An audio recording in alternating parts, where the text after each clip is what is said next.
শ্রীকৃষ্ণ হৃদয়ম গীতা সংসারমলনাশিনীম জ্ঞানম ভক্তিম মুক্তিদাত্রীম গীতা দেবীম নমস্তুতে। শ্রীমদ্ ভগবদ গীতায় আপনার সমস্ত প্রশ্নের উত্তর আছে।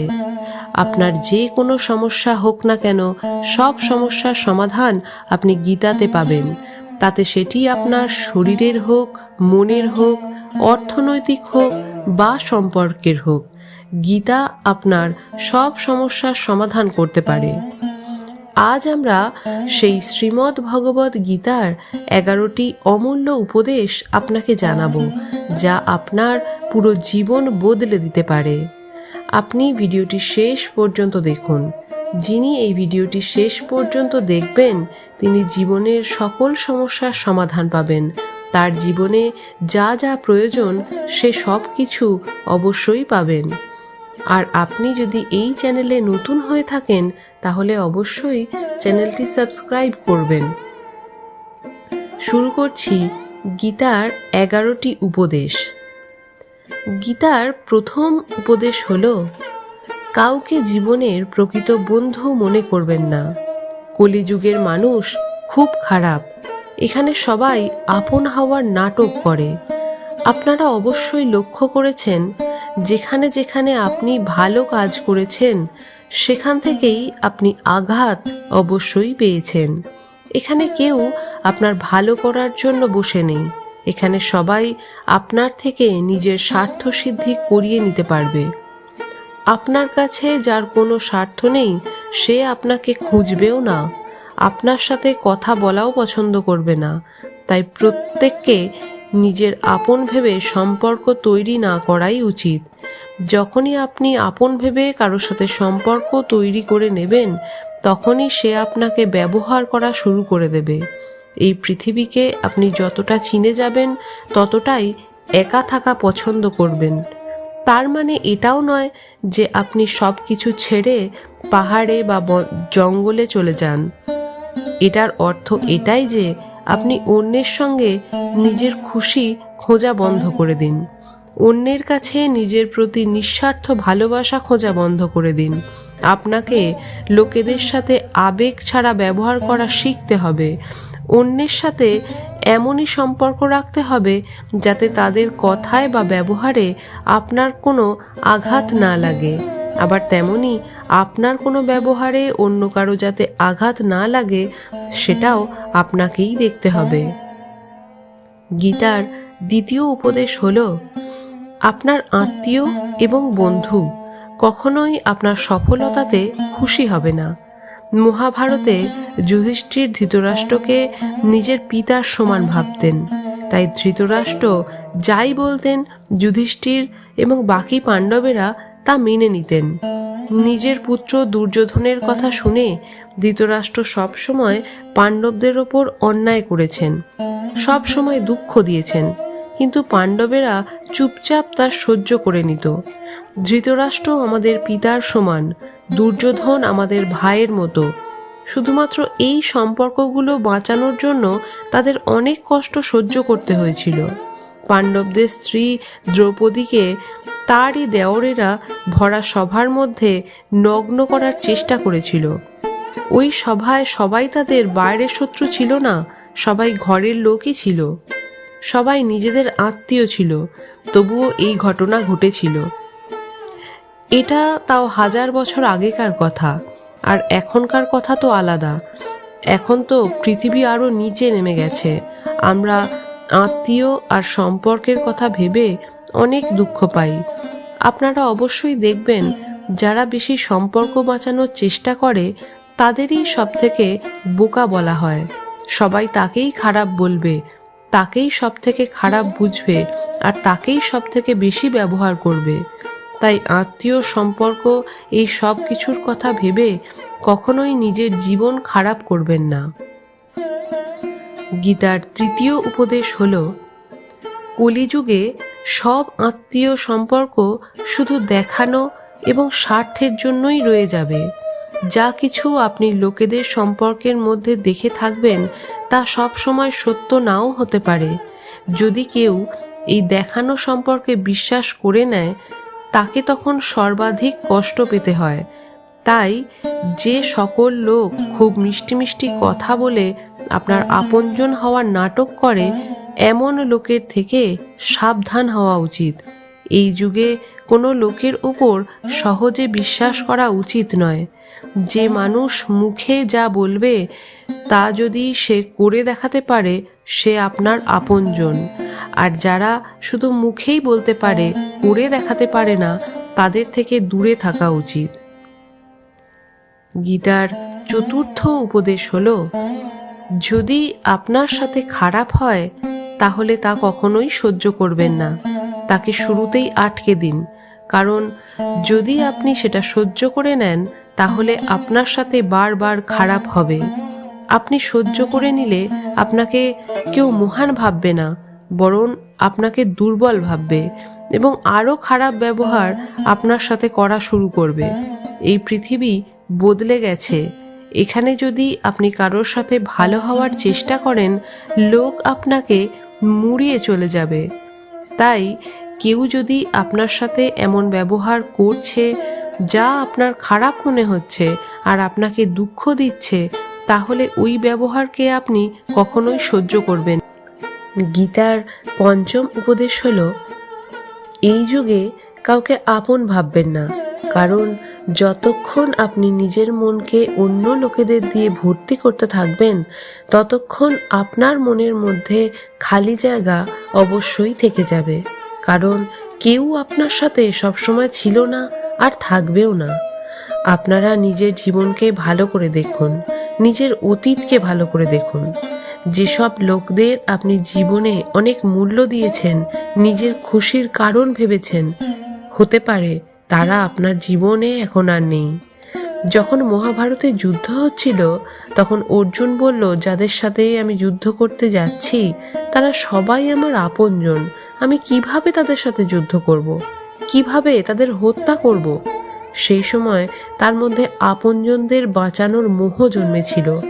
তখন শ্রীকৃষ্ণ তাকে বললেন, তুমি যাদেরকে নিজের বলে ভাবছ, আত্মীয় ভাবছ, তারাই সেই লোক যারা তোমাকে এবং তোমার ভাইদের বারবার হত্যা করার চেষ্টা করেছিল। এরাই সেই লোক যারা তোমার স্ত্রী দ্রৌপদীকে ভরা সভায় অসম্মান করার চেষ্টা করেছিল। ভীমকে বিষ খাওয়ানো থেকে বনবাসে ভিখারির মতো 13 বছর কাটানোর কারণ এরাই। আর তুমি এদেরকেই আপনজন বলছো? এই কাহিনী আমাদের প্রত্যেকের। যেসব লোকেদের আমরা আপনজন ভেবে মরতে থাকি, প্রায়শই আমাদের সমস্ত দুঃখের কারণ তারাই হয়ে থাকে। আমাদের প্রত্যেকটি কষ্টের কারণ তারাই হয়ে থাকে। তাই এই পৃথিবীতে আপনজনের মোহতে পড়ে কখনোই নিজের জীবন খারাপ করা উচিত নয়। গীতার ষষ্ঠ উপদেশ হলো, যা কিছু জীবনে চাইছেন সেই জিনিসটাকে পাওয়ার জন্য যদি চেষ্টা না করেন, যদি লড়াই না করেন, তাহলে সেই জিনিসটি না পাওয়া গেলে, তা হারিয়ে গেলে, তার জন্য কষ্ট পাওয়ার বা আফসোস করার অধিকারও আপনার নেই। এই জীবন আপনার। এখানে আপনার যা কিছু প্রয়োজন তা আপনাকে লড়াই করেই নিতে হবে। লোক সবসময় অন্যদের দোষ দেয় যে ওর জন্য আমার জীবন খারাপ হয়ে গেছে, বা আমার পরিস্থিতির কারণে আমি জীবনে যা চেয়েছি তা কখনো পাইনি। নিজের পরিস্থিতিকে দোষ দেবেন না, কারণ আপনি যা চেয়েছেন তা যদি আপনি না পেয়ে থাকেন, তাহলে তার পুরো দোষ আপনার নিজের, অন্য কারো নয়। তাই জীবনে আপনি যা কিছু পেতে চাইছেন তার জন্য নিজেকে নিজেই যোগ্য তৈরি করুন। আর যোগ্য করার জন্য পরিশ্রম করা কখনোই ছাড়বেন না। গীতার সপ্তম শিক্ষা এই হলো, কখনো এটা ভাববেন না যে আপনি পৃথিবীতে মানুষদের ভালোভাবে চিনে গেছেন। আপনি যতক্ষণ তাদের বুঝতে পারবেন না, যতক্ষণ না আপনি প্রত্যেকের সাথে মিশছেন। এই পৃথিবী অনেক বড়। এখানে সবার নিজের চেহারা পর্দার পিছনে লুকিয়ে রাখে। এখানে বাঁচার জন্য সবাই ভালো মানুষই দেখায়। আপনি যত লোকদের সাথে মিশবেন, ততই তাদের ভালো হওয়ার পর্দা সরতে থাকবে। তখন আপনি সেই মানুষদের আসল চেহারা দেখে অবাক হয়ে যাবেন। ভাববেন, এই মানুষ তো অন্য মানুষ, বাইরে এক, ভিতরে অন্য রকম। আপনি ভাববেন আপনি কেমন ভেবেছিলেন আর এই মানুষটি কেমন হলো। হ্যাঁ, শুধু এইটুকু সময়ে আপনি লোকেদের বাইরের স্বভাবটাই দেখতে পারবেন। এখানে লোকেরা নিজের স্বার্থ ছাড়া কারো আপন হয় না। এখানে লোকেদের সত্যি এটা নয় যে যেটা সে দেখাচ্ছে। এখানে লোক কখন কি হয়ে যাবে তা কেউ বলতে পারে না। হতে পারে যাকে আপনি এখন ভালো ভাবছেন না, সে আপনার জন্য ভালো কিছু করে যাবে। আর হতে পারে আপনি যাকে ভালো ভাবছেন, আপন ভাবছেন, সেই আপনার সব থেকে বড় ক্ষতি করে দেবে। তাই এই কথাটি মন থেকে বার করে দিন যে আপনি এই পৃথিবীকে, প্রত্যেকটি মানুষকে চিনেছেন, ভালোভাবে বুঝে গেছেন। যত আপনি এই কথাটি স্বীকার করে নেবেন, যে কোনো মানুষ যেখানে ইচ্ছা ভালো খারাপ ব্যবহার করতে পারে, তখন আপনার কোনো মানুষের ব্যবহারে দুঃখ দিতে পারবে না। গীতার সপ্তম উপদেশ হলো, আপনি জীবনে কি চান তার সম্বন্ধে অবগত হওয়া উচিত। অধিক মানুষজন শুধু এমনই জীবন কাটিয়ে যায়, নিজের জীবন শেষ হয়ে যায়। অন্য লোক যেভাবে জীবন কাটাচ্ছে সেভাবেই কাটিয়ে যায়। পড়াশোনা করা, পয়সা রোজগার করা, ঘর বাড়ি বানানো, আর একদিন মৃত্যুবরণ করা। কিন্তু এটাই কি জীবনের অর্থ? জীবন এদের সব কিছু থেকে আরো অনেক বড়। প্রতিটি মানুষের লক্ষ্য আলাদা। আপনাকেও নিজের লক্ষ্য সম্বন্ধে জানা উচিত যে আপনাকে কোথায় যেতে হবে। যদি আপনার নিজের লক্ষ্যে যাওয়ার পথ না থাকে, তাহলে আপনি কিভাবে আপনার জীবন পথ চলবেন? এভাবে ঘুমিয়ে নিজের জীবন নষ্ট করে ফেলবেন না। যেমন অর্জুনকে শ্রীকৃষ্ণ বললেন, তুমি ক্ষত্রিয়, তোমার লক্ষ্য হলো দুর্বলদের রক্ষা করা। যারা নিজেদের রক্ষা করতে পারে না তাদের রক্ষা করো। এমনই সমস্ত লোকেদের নিজের লক্ষ্য সম্বন্ধে জানা উচিত যে তাকে জীবনে কোথায় পৌঁছাতে হবে আর তার জন্য তাকে কোন পথে হাঁটতে হবে। শ্রীমদ্ ভগবদ গীতার এর পরের উপদেশ হলো, আপনি আপনার মনকে আমি এবং আমার এই সব দোষ থেকে মুক্ত করে দিন। শ্রীকৃষ্ণ অর্জুনকে বললেন, সমস্ত কর্ম করেও নিজেকে কর্তা ভাবা বন্ধ করে দাও। আমি এবং আমার ভাবা বন্ধ করো, তাহলে তুমি সমস্ত বন্ধন থেকে মুক্ত হতে পারবে। যতই আপনি আমার এবং আমি এর মধ্যে আটকে থাকবেন, ততই জীবনে দুঃখী হয়ে থাকবেন। যাকে আপনি নিজের আপন ভাবছেন, সেখান থেকেই জীবনে দুঃখী হতে শুরু করবেন।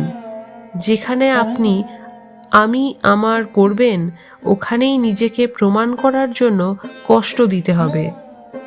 অধিকতর লোক নিজের জীবন এসবের মধ্যেই শেষ করে নেয়, নিজেকে অন্যদের সামনে প্রমাণ করার জন্য যে আমি এটা। কিন্তু সত্য এটাই যে কারোর যায় আসে না আপনি কিছু হন বা না হন। তাই ব্যর্থ চিন্তায় নিজেকে নষ্ট করবেন না।